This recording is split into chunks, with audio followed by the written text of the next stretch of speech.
Hammaga assalomu alaykum obunachilar. Bugun yana YouTube kanalimizga kelganingizdan xursandman. Bugun sizlar bilan imtihonda sizga kamida bir marta bo'lsa ham imtihonda tushadigan savollardan 10 tasini yaxshilab ko'rib, tahlilni qilib beraman. Siz bo'lsa videoni oxirigacha ko'rib tursangiz, bundan keyin bunaqa savollardan, chorahali, matnli savollardan chalg'imasdan xudo xolasa ishlashni yaxshilab o'rganib olasiz. Xo'p, birinchisidan boshlaymiz unda, vaqt ketkazmasdan. Xo'p, birinchi savolga qaraydigan bo'lsak, bu yerda naqd 10 ta savol bor. Birinchisi, qisman ortish usuli orqali shatakka olgan paytingizda, mana qisman ortish usulini ko'rib olinglar. Avtomobilni shatakka olishda yo'lovchilar qayerda bo'lishi kerak deyapti. Yo'lovchilaringiz qayerda bo'lishi kerak shatakka olgan paytingizda deyapti. Demak, hozir bu yerda biz qaraydigan joyimiz mana avtomobillarda shatakka olish va undan tashqari qisman ortish usuli.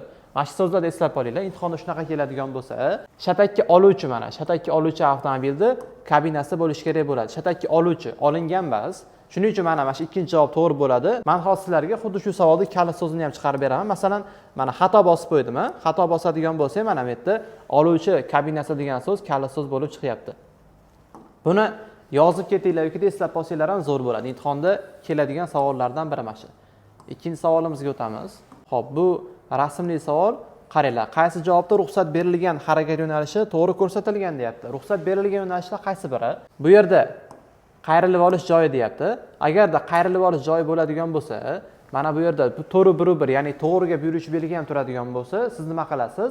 Faqat to'g'riga harakat qilasiz. Buyuruvchi belgini ishoralari qolgan belgilardan ko'ra ustunroq turadi. Eslab qolinglar buni. Svetoforda ko'rsatadigan chiroqlardan ham ustun turadi, qolgan belgilardan ham ustunroq turadi. Demak, hozir bu yerda faqat to'g'riga harakat qilinadi. Lekin qayrilib olishi mumkin emas. Shuni eslab qoladigan bo'lsanglar, imtihonda keladigan bo'lsa, chalg'imasdan ishlashingiz mumkin. Bu yerda to'g'ri javob faqat to'g'riga ruxsat beriladi, xolos. Uchinchi savolimiz, xo'p, to'xtash taqiqlangan belgisi bilan birga qo'yiladigan, mana chiziladigan chiziq bor. Sariq chizdirg'i chiziq bo'ladi. Shu haqida gap ketyapti. Bordyur usti bo'ylab chizilganda sariq chiziq yo'lovchilar tushirishga ruxsat beriladimi deyapti. Bu sariq chiziq to'xtash taqiqlanadi belgisining chizig'i hisoblanadi. Demak, hozir bu yerda bu chiziq chizilgan bo'lsa, to'xtash mumkin emas, odam chiqarib odam tushirish ham mumkin emas, to'g'rimi?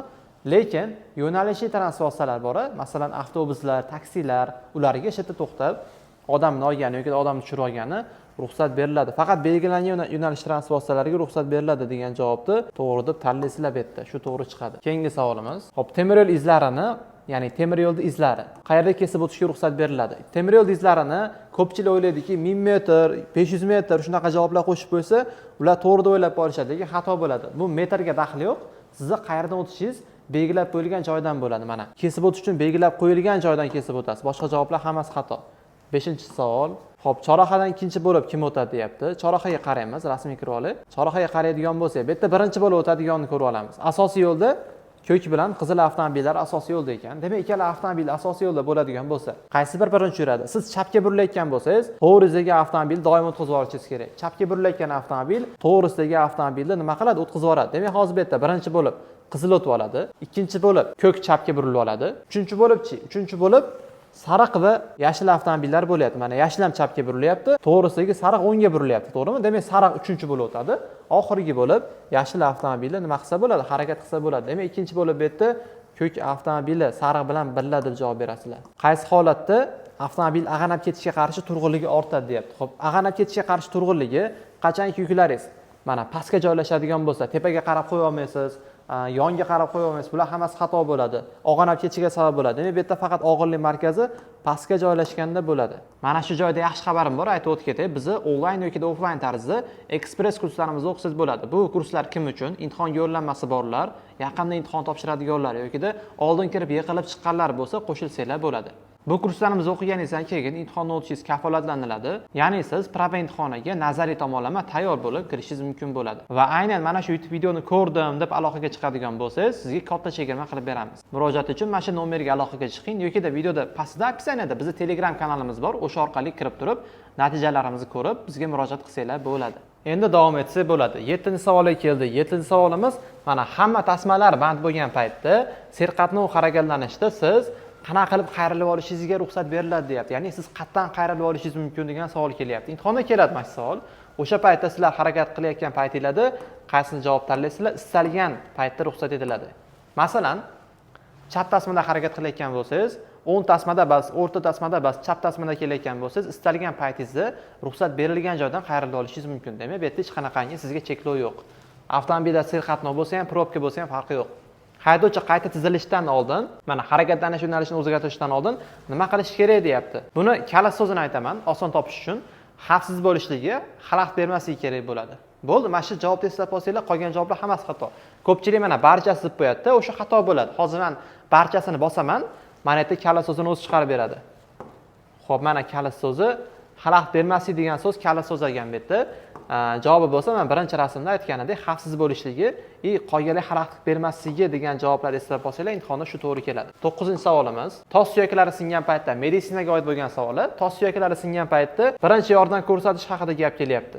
Birinchi yordam qanaqa qilib ko'rsatiladi? O'qib berayman. Zararlangan joyini qattiq bog'lash, shikastlanganni yarim o'tirgan holatga keltirish birinchi savol. Javobi. Xo'p, shikastlanganni qattiq yuzaga orqasi bilan yotqizish, zararlangan joylariga qaynoq isitgich qo'yish deyapti. Mana shu B javobi yaqinroq bo'ladi, lekin bu ham to'g'ri bo'lmaydi. To'g'ri javob bo'ladigan bo'lsa, mana tekis yuzaga yotqizish, g'o'la qo'yish, mana g'o'la qo'yish degan so'z kelyapti. Mana shu g'o'lani kalit so'z qilib olinglar. G'o'la degan so'z imtihonda keladi. Aynan mana shu so'z qatnashgan javob to'g'ri keladi. Hozir shuning uchun kalit so'z qilib chiqarib beraman. Mana birinchi javobni xato qilib bosib qo'ydim.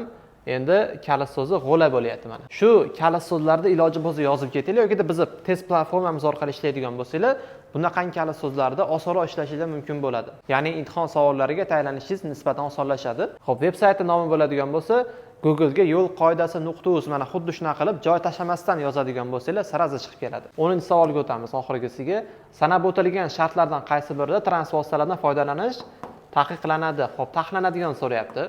Oyna tozalagichlar, xo'p, gaz chiqish muammosi bo'layotgan bo'lsa, albatta barchasi bo'ladi bu javobda. Men sizlarga 5-6 tasini sanab beraman. Birinchisi mana gaz chiqishi, ikkinchisi oyna artkichlar ishlamayotgan bo'lsa mumkin emas. Uchinchisi bo'ladigan bo'lsa loy to'skich. Mana loy to'skichlar bo'lmaydigan bo'lsa, bunda ham taqiqlanadi. Endi pnevmatik tormoz ishlamayotgan bo'lsa, gidrolik tormoz ishlamayotgan bo'lsa, ya'ni avtomobilingiz signal ishlamayotgan bo'lsa, bunda ham mumkin bo'lmaydi. Xo'p, hozir sizlar bilan imtihonda tushadigan savollar naqd 10 tasini ko'rib chiqdik. Bu savollarni yodlab olinglar, eslab qolsanglar ham zo'r foydasi tegadi. Agar sizga foydali bo'lgan bo'lsa, hozirdan videoga like bosib qo'ying va bizning keyingi videolarimizni o'tkazib olmaslik uchun obunani ham bosib qo'ying.